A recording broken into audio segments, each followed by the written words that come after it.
On 20th February, Vladimir Putin put an end to all speculation and marched into Ukraine.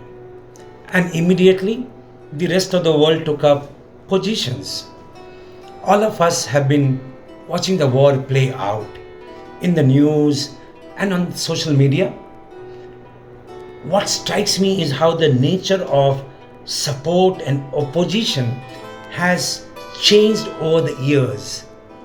For a minute, let's step back to the Spanish Civil War in the late 1930s, where the nationalists, led by General Franco, fought the Republicans. The nationalists were supported by Germany and Italy, and the Republicans had the moral support of the liberal world. But this support went beyond sympathy. Artists and intellectuals actually joined the so-called International Brigade, which had 40,000 fighting volunteers and about 20,000 serving in medical and auxiliary units. This included George Orwell, Ernest Hemingway, Robert Capa, Antoine de Saint-Exupéry, Martha Gellhorn, Andre Malraux, Arthur Koestler, and from Latin America, the famous poet Pablo Neruda, Cesar Vallejo, or Federico Garcia Lorca, who incidentally was killed in the war, Miguel Hernandez, and so many others.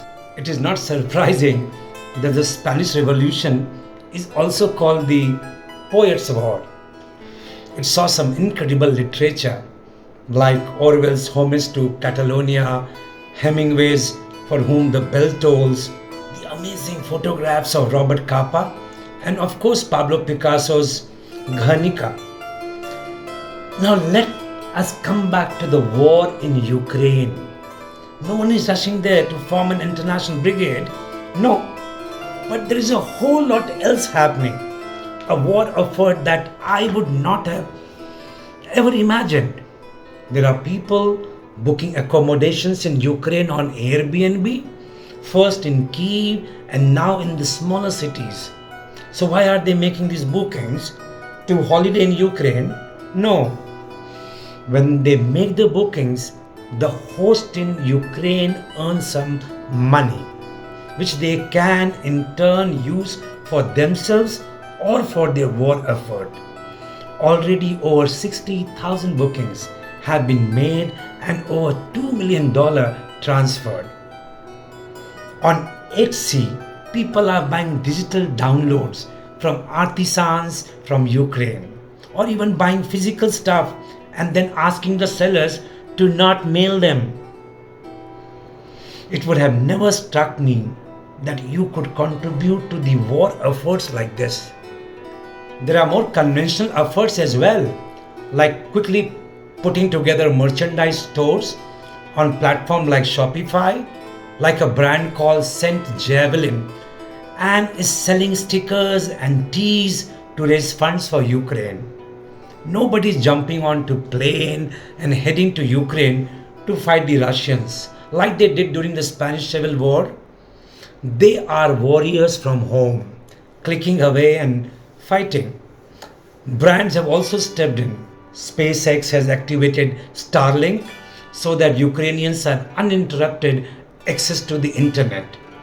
Etsy has cancelled all balances owed by Ukrainian sellers. Uber is offering free rides from the Ukraine-Poland border.